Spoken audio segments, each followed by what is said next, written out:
A good day to one and all. Thanks for tuning in. Thanks for coming back to this very special episode of Sometimes the Old Man is Right.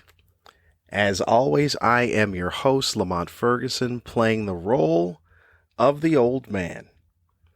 You remember when people who were my age, when we were kids, and they used to put on those shows, they say, "Ooh, it's a very special episode." This is what this is. It always had to do with something very serious. Bedwetting, something abusive. This is a very special episode. It is The Old Man Out to Sea, The Old Man in Isolation, and The Old Man with COVID. That's the role I'm playing. Lamont Ferguson, the host, diagnosed with COVID on the ship. So there's a lot to get through. Thanks for being here. Thanks for tuning in to lucky episode number 16. Number 16, that'll always be remembered, Sweet 16, it's a driver's license thing. We covered this last time that I don't really know if you can get your license at 16. But also, like I said, the COVID episode. How you doing? How's your week been? What's the good word? How have I been? Well, thanks for asking. I've been better. I've had better days. So let me fill you in on what's going on. This is day 6, I believe, according to my math. I don't know who's keeping track, and I hope that they're keeping a track with the same mathematics that I am.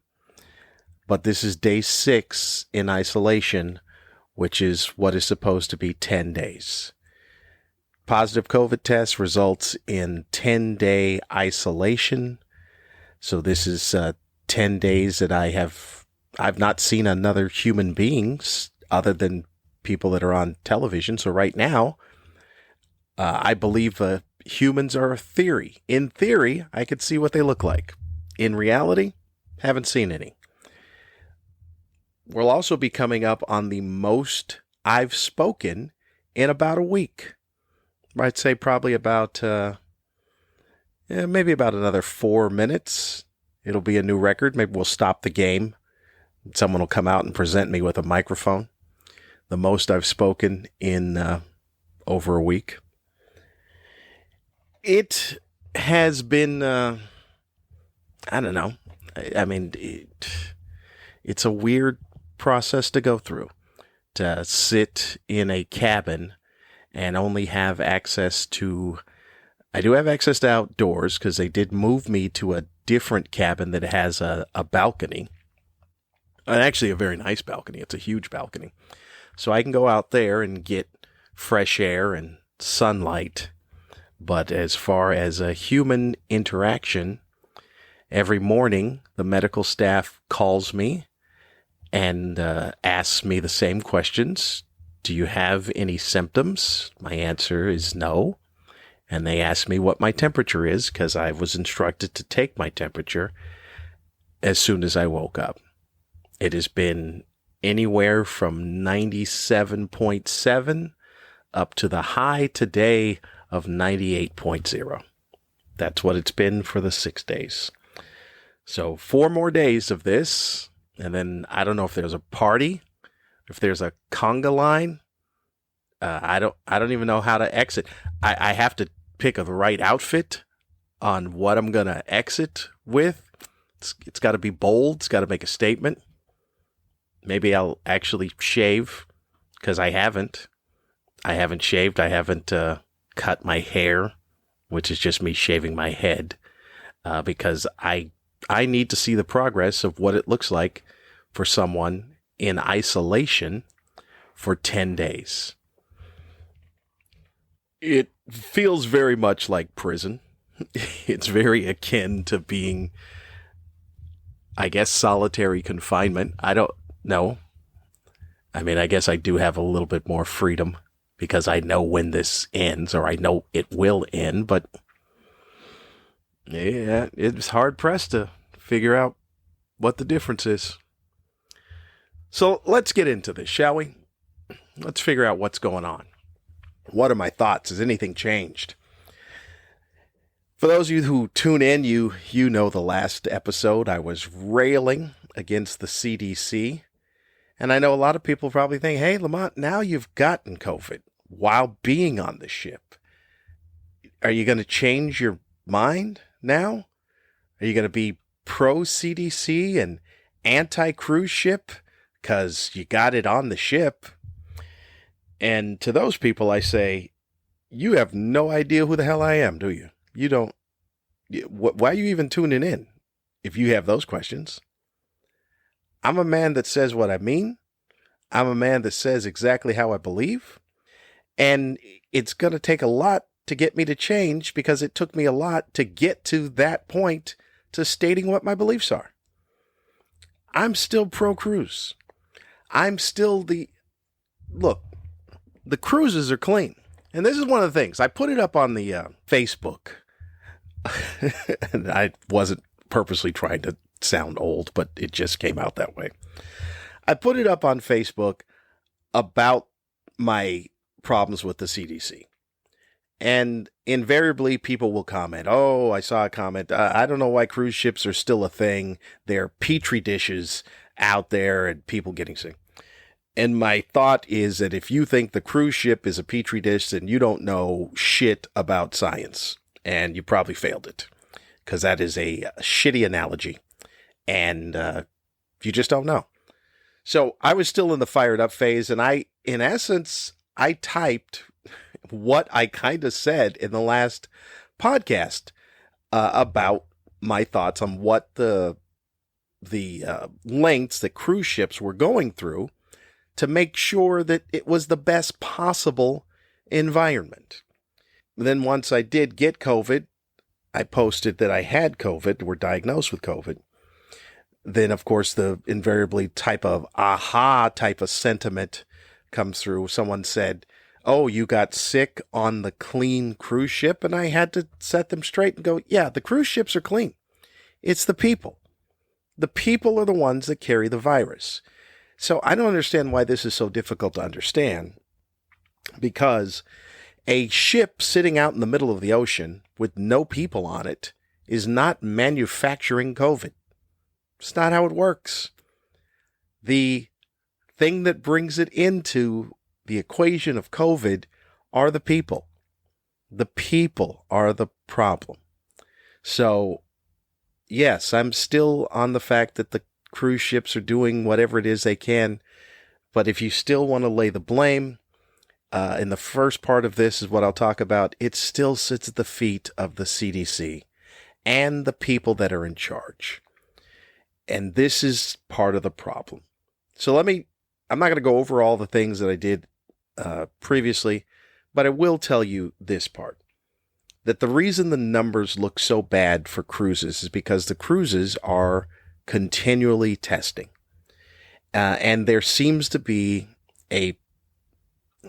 I'm not sure necessarily, I guess I was going to say problem, but the problem is the flaw. Let's say a flaw in how it's presented. And by the way, this is all passed down from the CDC.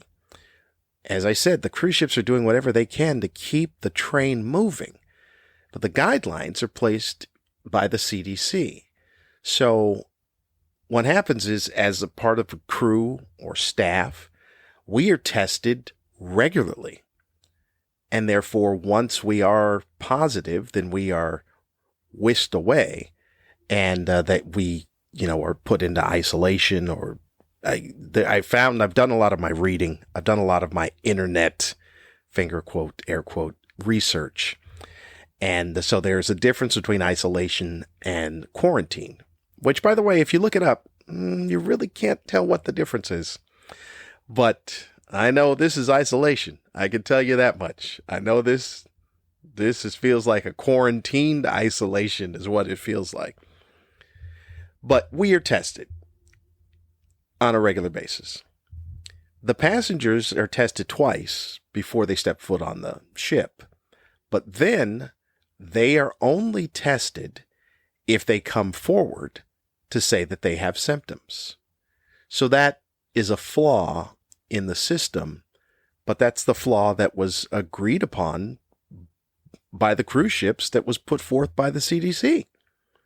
So, a fully vaccinated ship with no one else on it, or even just with crew and staff on it, has no COVID cases.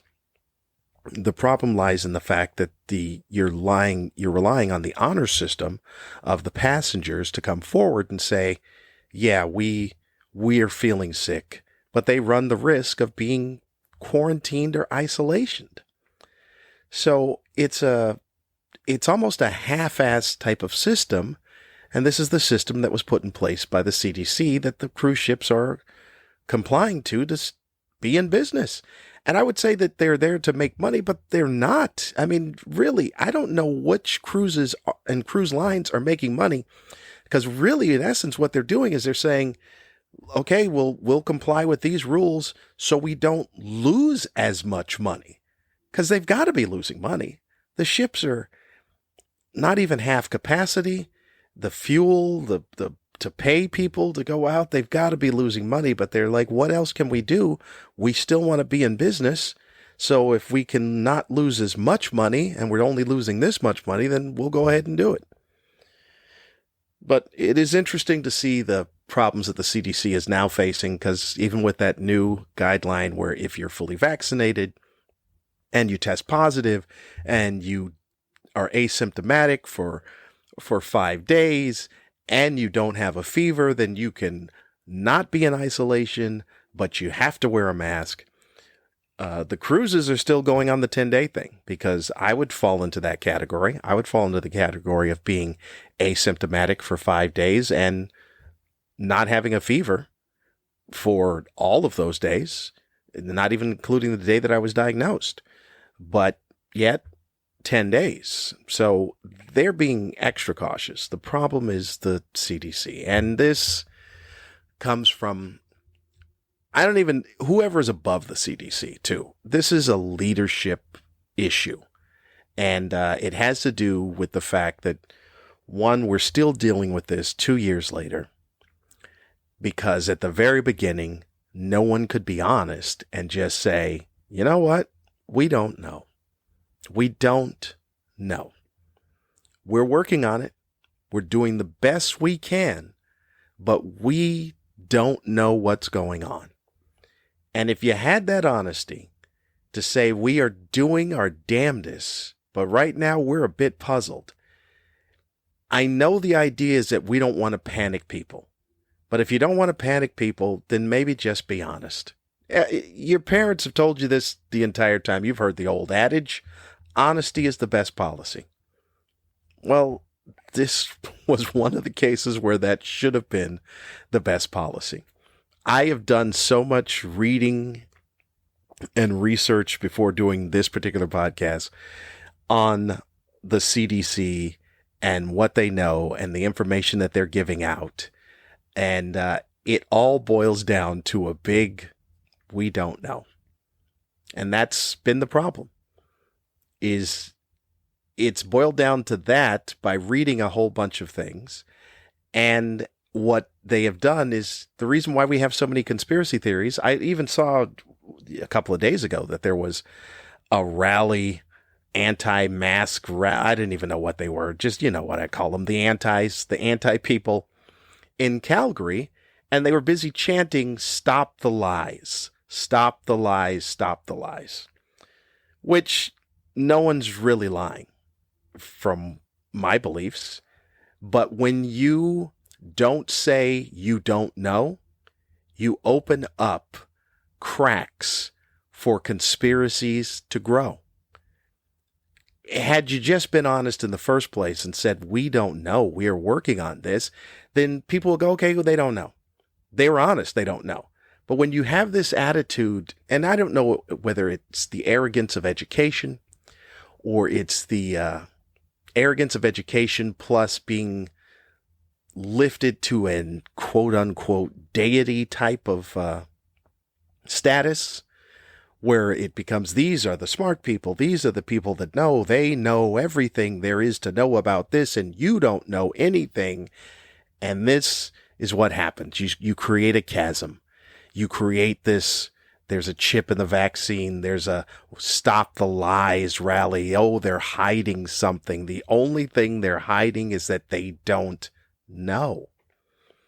As I said, I read, there was an article, and the article's headline, you thought, okay, well, by the time I'm done with this article, it should be an answer to the headline. I think that that's part of journalism. I believe that's how it works, is that you give the headline, and then you, at the end, by the end of the article, you have now addressed the headline. The headline had to do with something to the fact of, I have COVID. What can I expect now? And one of the parts was, if you've been diagnosed with COVID, are you now immune to COVID? And I understand that scientists don't work in absolute fields, because the only thing that is absolute in any type of science field, I don't even know if that's the right category, is mathematics. That's the only thing that's absolute. That's the only thing where you can tell someone, oh yes, 2 + 3 will equal 5 every single time. In health and science, that's not how it works. And they don't want to run the risk of saying something that they don't have all the facts for. I get that part. But it makes sense that it kind of would, but we're not sure, because I've seen interviews, I watched some today, where that question was asked. And every doctor says the same thing. We don't know. We don't have enough information. We don't know. It would seem that it would be, that you would be immune because your body has been exposed to it, so it would be able to recognize it the next time it came. But we're not sure about different variants, and we don't know. So there's a lot of just unanswered questions. And in those unanswered questions and that bit of uncertainty, that's when all the nut jobs come out and go, you know what? I took a 7th grade science class. I know. They can say they don't know, but I know. Okay. All right, sir. Thank you. You go ahead and dispense all of your scientific knowledge. We'll go ahead and follow that right away. But here's where we are. This is the case of where people now have the right to just scream what they know, or what they think, or what someone told them, or a YouTube video that they watched. I do know that something about you're not to be tested for 90 days. And the reason why after that is because that one of the tests would always show as positive. So therefore, I think I'm kind of now the most valuable comedian, or one of the most valuable comedians in the cruise line industry, because I technically should be immune to COVID for at least a short span, having been vaccinated, boosted, plus had the illness. So I should be in high demand for anyone that dares to take a cruise, that goes ahead and wants to, which folks are still doing it. Obviously, there's people on here. I haven't seen them, but from what I hear from the outside world, there are folks on this ship. So, as I said, my blame still lies at the feet of the CDC. I did read something recently where the CDC said they are now going to look into media relations after this whole fiasco where everyone is mad at him, which includes the American Medical Association, because of the confusion of, if you're positive but show no symptoms, then, and don't have a fever within 24 hours, you can still go out and just put on a mask if you're going to be around people, because we believe that it's highly likely that you are not contagious after 5 days. By the way, those are the words they use. We believe that it is highly unlikely that you were contagious after 5 days. Not a real number. I've seen numbers. I saw that some of the numbers that in some cases that 31% of people were still contagious after 5 days. It's all a mystery. It's all an unknown.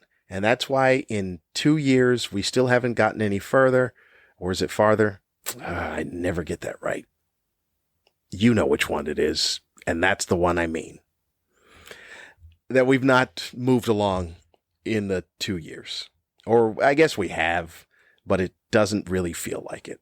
Because now the Omicron surge is supposedly about to subside. Experts are saying that towards the end of January that it'll subside, because in South Africa, where it started, it had subsided a while ago. And granted, they're a smaller country, a smaller region, and who knows how many knuckleheads they have in comparison to us. But we just go through it. It is what it is. As I said, no one has any answers. It doesn't seem to follow any logic. And anytime you try to bring logic to the table, there will be a doctor that says, we just don't know. I think I had said this previously on the other podcast, is that when it just makes sense that if you are vaccinated and you are boosted, that if you get it, it's mild, and then we just move along as if it's a cold or a flu. Like we have a cold, we have a flu, just put COVID in that category and get moving. Which I did read an article that a doctor said, but then again, at the end of it, they put confusion on it. Because the doctor said, eventually we will get to a day where COVID is treated as a cold or flu. And then after that, they stated, but we're not at that day yet. Well, the reporter, whoever wrote the article, didn't ask the important question is, when do you see that day? What is stopping us from being at that day? And what are the measures that would need to be done for us to be at that day? Because as far as my experience goes, we're at that day. But I'm not a doctor. I'm not a scientist. I'm not an expert. I have firsthand knowledge, but it's only my firsthand knowledge. I'll tell you what my symptoms were. It's probably an important thing that you guys would like to know. I had a small sore throat that took place well over a week ago. And I thought, okay, that's unsettling. And I said, I will quarantine myself or isolate. Really what it is. Isolate myself until my test is up. My test was on a Sunday. My test was scheduled for a Tuesday. So I just sat in my room, never left the room. On Sunday night, in the room, never leaving. Monday, started feeling a little worse. The throat was more sore, a little achy. Stayed in the room, never opened the door. Matter of fact, I ordered room service and just told them, leave it outside and I'll get it because I'm isolating myself. The Monday night was the worst. The Monday night, I thought, oh my goodness, I am going to have to tell the entertainment director that I believe I have COVID and they're going to have to come to the room and test me and blah, blah, blah. I had shivers and chills, a fever, I'm guessing, because those are all related. Nobody gets shiver and chills, but their temperature seems to be fine. So that was my night, was Monday night. Tuesday, I woke up. I felt normal. Everything was gone. Sore throat was gone. Achiness gone. Shiver, chills gone. Nothing. I went down. I got tested. Came back to the room to wait for the results. The way the testing works is that if you're positive, they will call you. If you're not positive, they won't say anything. So I waited for hours. It's going, well, that should be time. And no phone call ever came. I went and got food. I still thought, I don't know, this doesn't feel, what was that if that was not COVID?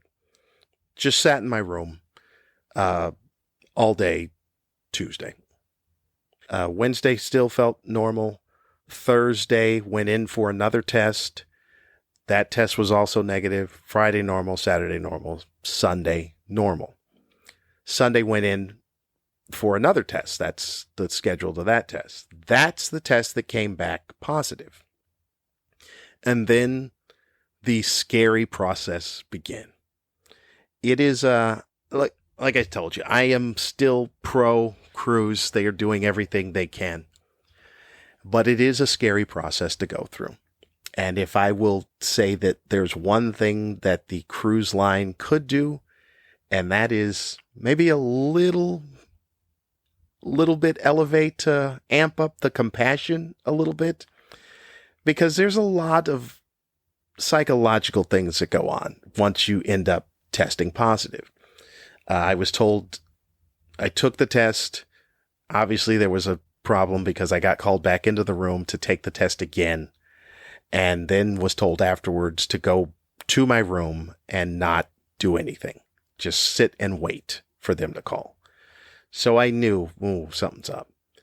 And so when that happens, there's a mental thing that you have to process this idea, because thanks to the media and thanks to the not saying we don't know from the CDC, that, there's a scary image that's associated with this thing, and a scary psyche and stigma that goes along with this. So I sit and I wait.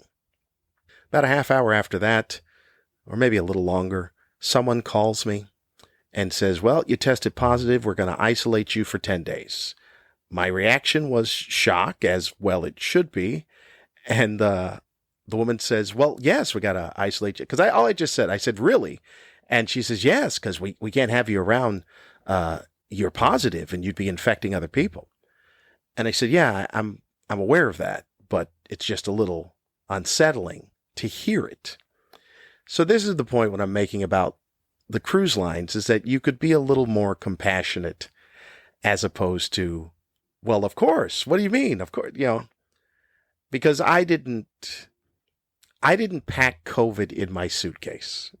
I didn't bring COVID onto the ship. And once again, I understand. I get it. I really do. You hear the podcast, you know that I'm for and rooting for the cruises, but I'm rooting for fixing this problem is more than anything else. But a healthy person walked onto this ship. We need to keep that in mind. A healthy person walked onto the ship. So a little more compassion, and I know they're capable of it, and I've said this many, many times. Good Lord, if you've never been amongst cruise ship employees, this is it's kind of a funny thing, but it's also the truth. No one, and I mean no one, including politicians, can feign sincerity better than a cruise ship employee. They don't make people like this at all. If you've ever stood at guest services and watched passengers drone on about the most mundane and most ridiculous complaints that they could possibly have, that have nothing to do with the cruise line at all, take a look at the face of the person that they're talking to. And that cruise employee, you would think that it's inconveniencing them. Like whatever that problem is, you think, man, this is now their problem. Because that's how good they are at making whatever it is that you're talking about seem so important and so sincere to them. It's an amazing trait. I know I couldn't do it. I know I could not do it at all. And also, here's the other kicker. Like if you and I were to do this, well, I know if I were, the second I caught the eye of someone else who saw what was going on, I have an eye roll and just kind of go, this dude. They never do that. Ever. I've never seen one. Not one. They just, okay, hopefully I've solved that problem, and now on to the next problem. It's amazing. So I know they have it in them to have a level of sincerity. So I just ask that maybe a level of sincerity and compassion for the people who were diagnosed with COVID on the ship, because it is a bit overwhelming.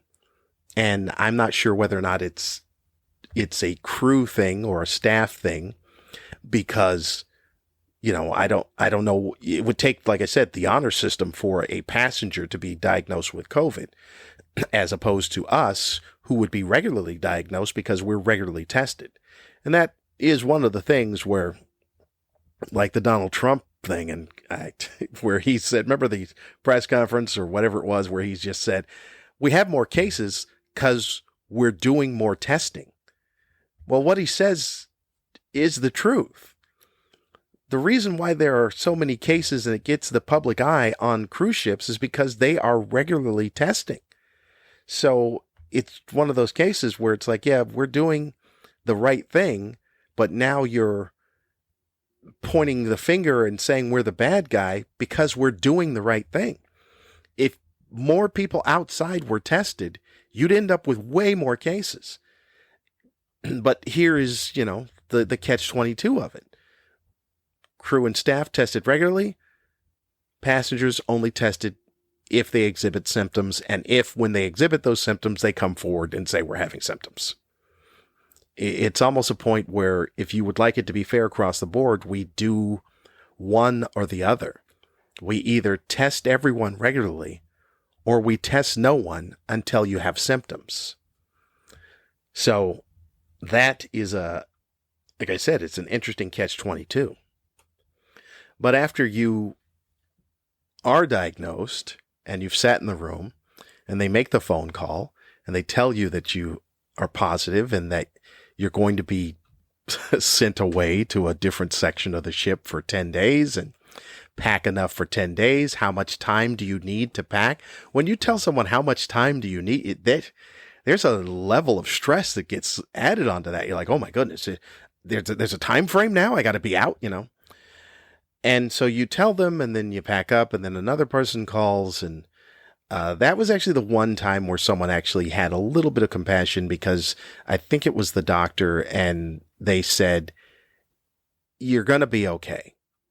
Now, I will say that is the only time I've heard any amount of compassion from this side, because the idea that you get psychologically is that you've let people down, is that somehow it's your fault. And no one really does anything to dissuade that.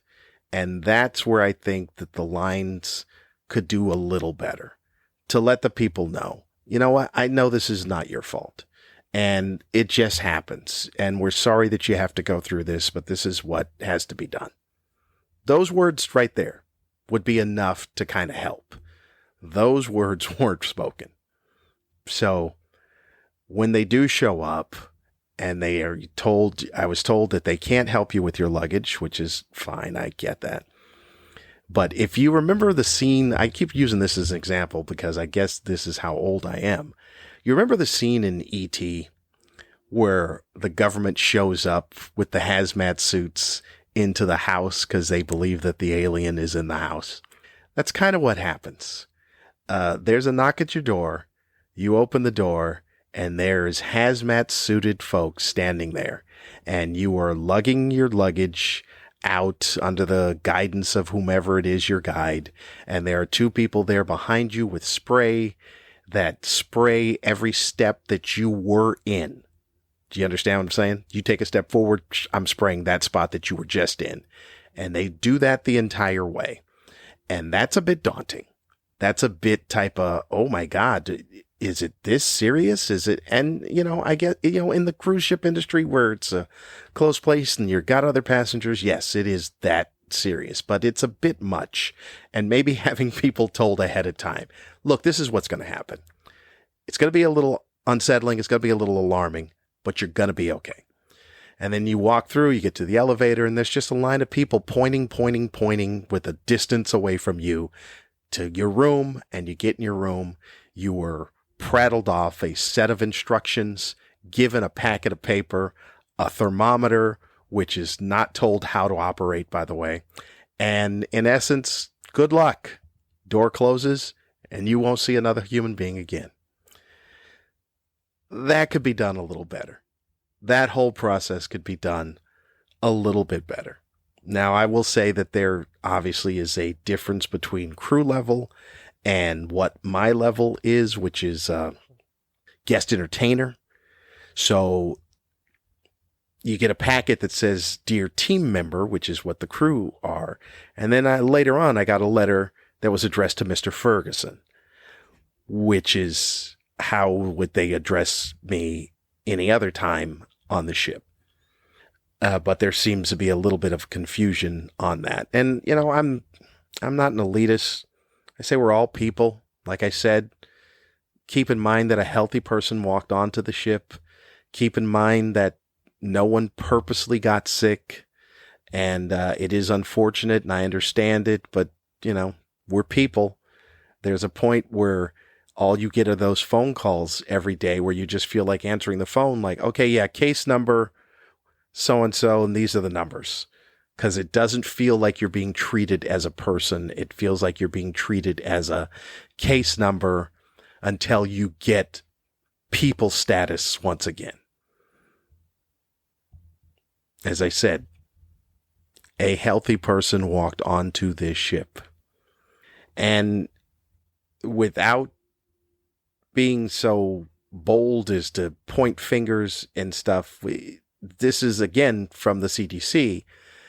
The problem is that we are whisked away, if you are positive for COVID, to protect the passengers and to protect the rest of the crew that's on board. But there feels like there was nothing put into place to protect the crew and staff from the passengers. And as I said, this is part of the we don't know things of the CDC. So let me show you how it works on some ships. The crew is not allowed to leave the ship.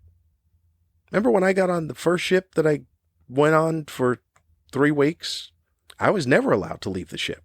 And you think of it an idea that it's to protect, something that's important on the ship as far as the workers on the ship. So we can't have them out. But the passengers are allowed to leave the ship. Otherwise, why would you take a cruise? It makes no sense. Of course, it makes sense. But they're allowed to leave the ship to go out amongst anyone, vaccinated or unvaccinated, and then they come back to the ship. If you look at the logic of this, the people that are making the crew sick are the passengers because they are leaving the bubble or allowed to leave the bubble. So this is what the problem is. It's like having a bag that's airtight and then poking a hole into it and going, I don't understand why stuff is getting in the bag. Well, yes, because you're allowing this. So in essence, we are there and whisked away to protect the passengers, but nothing is put in place to protect us from them. And that is not the cruise line. That's the CDC that said, yeah, this makes sense. This is how it should work. The cruise line are just operating within the guidelines. That is what takes place. I'm day 6. I feel fine. I will say that there's probably a little bit of congestion that is a residual thing, and I will cough. This is weird. I will cough maybe twice a day, and not like coughing like 2 coughs, like one cough and then another cough. I will cough 2 times in a full day, and I couldn't tell whether it was dust or whether it's COVID. It's hard to tell. Nobody really knows. Well, that's where I sit. It's where I sit on this whole thing. So I got COVID. I'm dealing with COVID. I am dealing with the cruises doing what it is that they can to help this thing. It's a crazy time. It's a crazy time where no one has any answers. And even the answers don't make much sense. So I don't know.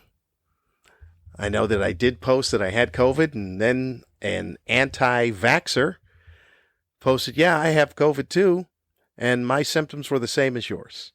And that made me go, well, that doesn't help anything. So I don't know. I don't know. I'm not going to join the Stop the Lies people, but I get the Stop the Lies people. Or I take it back. I get why they exist. I get why they're there. I don't get them. Let's be truthful. I don't get them. I don't get any of the anti-people. But I do get why they exist. It's because too many cracks were left open for these weeds to spring up. Had you filled in the cracks in the first place, maybe we wouldn't still be sitting here. I'm not really sure as to what's going to happen. I get back into San Diego. You already heard that I said good day because I didn't say Good Friday because I was going to record on Friday, but I wasn't mentally there yet.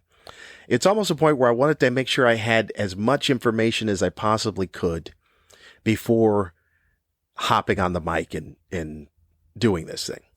So I kind of waited. It's now Saturday is when it is. I'll be in San Diego tomorrow where I will sit and look at San Diego, which is exactly what I've been doing anyway, because it's not like I'd have gotten off the ship or we could get off the ship. I'd have just been sitting there staring at San Diego, but at least I could have done it from a different vantage point, which I will not be able to do tomorrow. And then hopefully by Wednesday, according to my count, because I'm not counting Sunday, so maybe I'm a day early, who knows, or a day late. I didn't count Sunday, even though I was in my room on Sunday. So I count Monday as being day one. So by that count, I don't know if it's on the 10th day or if it's after the 10th day. On the 10th day should be Wednesday. After the 10th day would be Thursday. But hopefully at some point, I will be able to get out of this isolation. And as I said earlier, that had I been on land, the rule is 5 days, and then you can just go out and be amongst people, but just wear a mask, which is exactly what would take place on this particular cruise, because masks are mandatory if you're in any open area. So, but, like I said, the cruises are going on we're going to go with the most safe aspect, which I understand. I get it. So that's it. I'm looking over my notes if I had anything else, but I think I'm pretty sure that I covered everything on this thing. I think my next step now is to figure out, hopefully, that they give you some sort of medical paper that says that I had COVID, that I was diagnosed with COVID, so that I am not required to be tested for 90 days, because I do have another contract with a Princess ship that takes place in mid-February, which would be under the 90-day thing. So I don't know. It's all up in the air. As I said, this isolation thing, this is not, and I'm a person that doesn't like people. So you would think I would jump at the chance to go, hey, by the way, you don't have to be around people. I'm like, yeah, okay, that's cool. But when you're forced to not even, I don't have to interact with people. I'm not at that point where I'm like, I miss interacting with people. I don't. But seeing people, that would be nice. I like to people watch. It's kind of my thing. Just to sit there and watch people do things and go, that's bizarre. What's wrong with them? I miss that. That's the part I miss, is just seeing physical embodiment of people. Because the TV, it's a nice screen and everything, but like I said, I might as well be trapped in a pod and just watching historical footage of what people look like. It is a very interesting thing, because I don't know, around day, I'm better now, but the first 5 days psychologically wasn't great. You just, there's a weird feeling, and I don't even know how to describe it, but it is a defeated type of depressing feeling of that the only interaction that takes place is that phone call, which takes place for a handful of seconds. And then there's a knock on the door 3 times a day where they have dropped off your food. And by the way, yeah, I got to do something about the food. Look, the cruise food is decent. But when you're here in isolation, there didn't seem to be a choice. Maybe I'll call them and figure out why. Because on the letter addressed to Mr. Ferguson, it says someone will be contacting you about your selection of meals. But on the Dear Team Leader one or Dear Team Member one, it was just like, hey, they have decided to put what is a balanced meal thing together. And I don't know what the balance of the meals is, but apparently on the cruise ships, they believe mashed potatoes must fight COVID. Because good Lord, enough with the mashed potatoes. And I like mashed potatoes. But what is this, day 6? So with the exception of breakfast, you take out that. So that would be 6 you take out. And then the rest is 5. Oh, no, there's 5. 5, 2. That's 10 meals of mashed potatoes that I've had so far. I mean, there's other stuff, but it's enough with the mashed potatoes. Good grief. So I got to figure that out. But like I said, those first 5 days, that's the hump. Because once it got to day 5, I was like, okay, I think I can make it through this. And I know it's a weird thing to think that the other days you thought, I don't know if you can make it through this, but I don't know if that was the case. I just thought, like I said, it's just so depressing. I thought, my goodness, even Magneto would get a visit from Professor X to play chess, for crying out loud. Because I'm always thinking about superheroes. All right, I think we're going to put a wrap on this particular episode. This is the COVID episode, the COVID update, the special episode of Sometimes the Old Man is Right. I thank you for tuning in, and let me give a shout out to some people, by the way.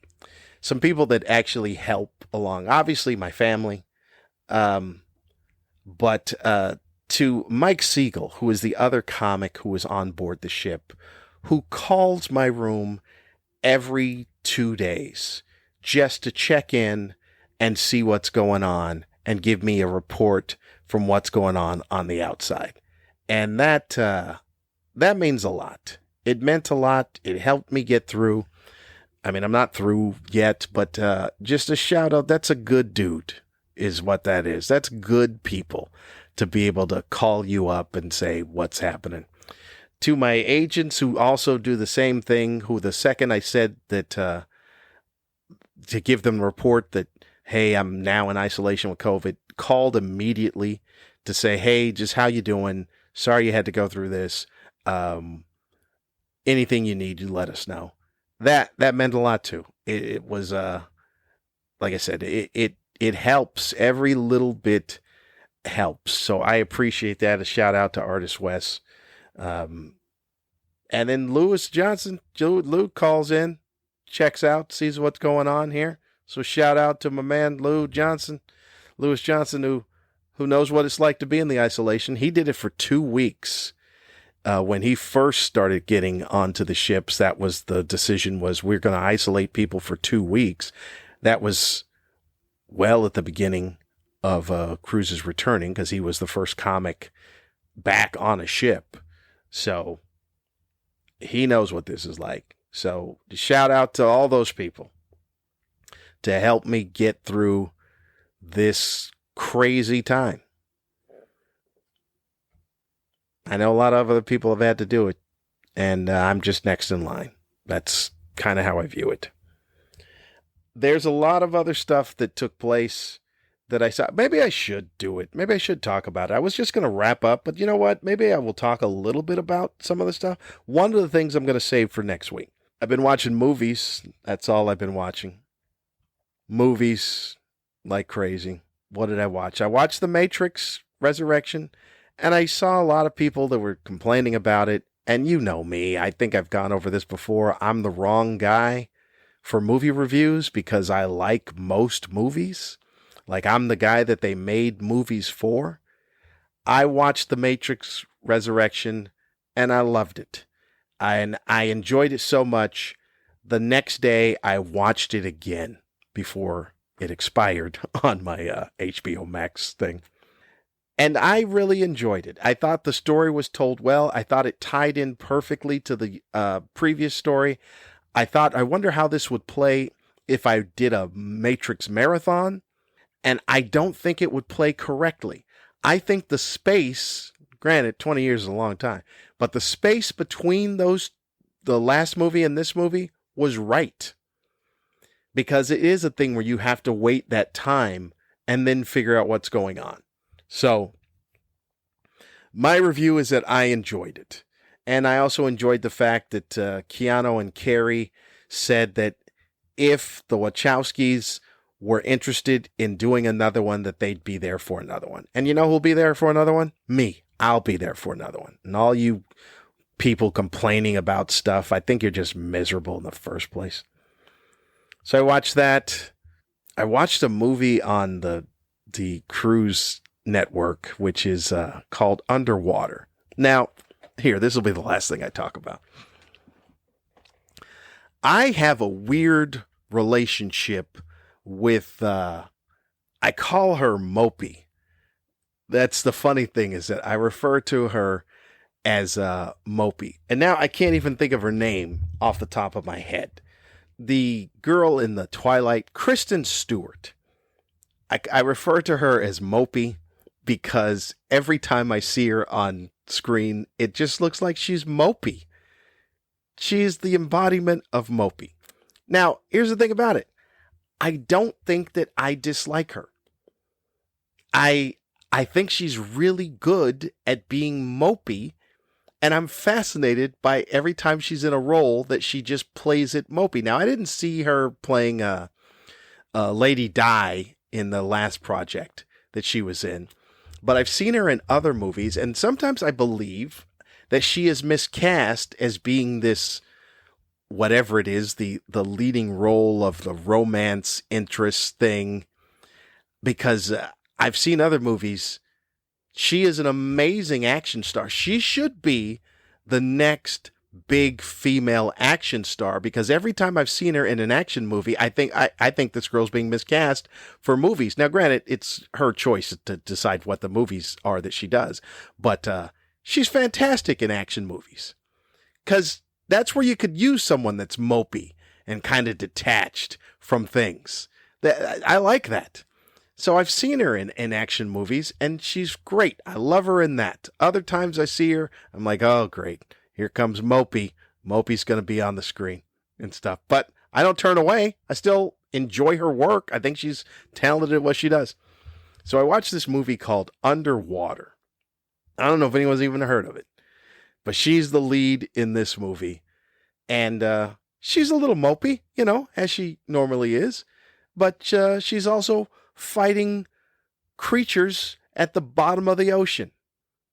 And like I said, she is a badass in action movies. And this is an action movie where she's fighting creatures under the water. And I liked it. I enjoyed it. So shout out to Mopey. Kristen Stewart doing her mopey thing, which I tuned into. I think that's probably insulting if she ever gets word of this. But I'm a kind of a fan, yet still think that she's mopey. Anyway. All right, folks. The thing I will tune in, things you can tune in for next week, I got the results of my 23andMe test back. That's all I'm going to tell you. So that's what next week's episode will be, is me discussing 23andMe results. All right, that is it. I got the COVID. I will hopefully be released from here at some point in time within the next 5 days or so. You've got your update. I'm still team cruise ships. I'm still team no CDC. Not that we don't need, I mean, we need them. We just need to get their act together to be able to figure out what's going on. Hopefully this media relation things work so that they understand how to release a message that doesn't lead to so much confusion, and that they also aren't afraid to say, you know what, we know a lot, but we don't know on this. And then maybe these stop the lies idiots won't have anything to yell about. I appreciate you tuning in. I appreciate you, the kind words that a lot of the folks have said, people who were on the ship itself on previous cruises that are busy checking in, Claire and Sue and any of the other folks that check in and just say, hey, hang in there. I appreciate you. All things Lamont Ferguson can be found at lamontferguson.com. I don't plug this that often, but I have a special. You already know about the special that's on Amazon Prime you had all day. There is another special that I just threw up on YouTube. I didn't just throw it up, but I put it up on YouTube a while ago. A special that I produced myself, and it was shot before the You Had All Day special, and people have been watching that, and they've left some kind words here and there. You don't have to leave any words. You watch it or you don't watch it. But then some people have left words that weren't kind. And I hate the fact that I get notified that there's a comment, so I have to see the comment before anything else. Maybe I should figure out a way to turn off the notifications for comments, because you always run the risk that the comments could be good or the comments could be bad. I don't understand the point of putting up a bad comment. Like, how did that affect your day? Like, you could either watch or don't watch. And if it's something that you weren't into, then stop watching and then just go on with your day. It's the same thing where people put up comments on social media. Like, you're scrolling through on Facebook and something really compelled you to have to make a snarky comment. Like, keep flicking your thumb. Just keep moving. Unless the comment was directly addressed to you, then what do you care? Just keep it moving. So I have this special that's on YouTube, Aged Out. I don't even know what my YouTube channel is, but you can go find that and take a look at that if you want to. If not, that's fine too. But I figured while it's getting a little bit of heat, I'll just put the word out that it's out there. It's an old special. I mean, I don't even know how old it is. It's got to be 5 years old by now. But you can take a peek. You can email the show at Old Man Is Right. Yeah, I pause because you know that I don't know whether or not that's the right email. No, I'm pretty sure that is it. It's Old Man Is Right. I was going to say The Old Man Is Right, but I'm pretty sure it's not. It is oldmanisright@gmail.com. Drop an email there. And I believe that is it. I would wish you all the best of weeks. Stay safe. Mask up if you need to go out. And that's it. Like I said, I appreciate you. I talked for over an hour today. That's something. That's a new record. I spoke for over an hour, which is more than I've spoken the entire week, and it's on the special podcast. So all the things come together, huh? All the things come together. New episode next week. It'll probably be up on Sunday again. Not even going to say probably. It will be up on Sunday again. And then when I return to land, we'll go back to our Friday schedule. I talked about a lot. I think I made my point. I don't even know if I'm wrong about anything on this thing, because you know the drill. A lot of times I'll say some stuff, and that may be a little crazy. That may be a little out there. But once again, I'm going to say this is back-to-back episodes where sometimes, and particularly this time, the old man is right. I'll see you next week.